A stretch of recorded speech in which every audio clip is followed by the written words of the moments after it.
আসসালামু আলাইকুম, সবাই কেমন আছেন? আজকে আমি আপনাদের সাথে চিংড়ি মাছের ভর্তা রেসিপি শেয়ার করব।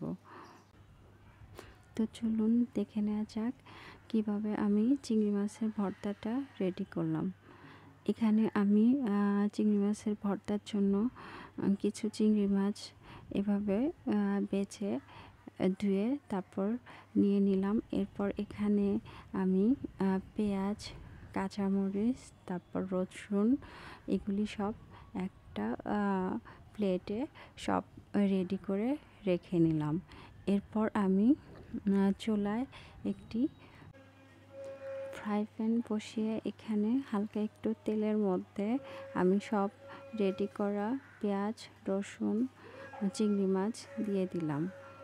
এরপর এগুলি যতক্ষণে এরকম ব্রাউন কালার হয়েছে ততক্ষণ নেড়ে চেড়ে আমি এগুলি রান্না করলাম। এরপর আমি পাটায় এগুলি ফিনিশিং করে বেটে নিলাম। যতক্ষণ না ফিনিশিং হচ্ছে এটা ততক্ষণ বেটে নিলাম। তারপর রেডি হয়ে গেল আমার চিংড়ি মাছ ভর্তা রেসিপি।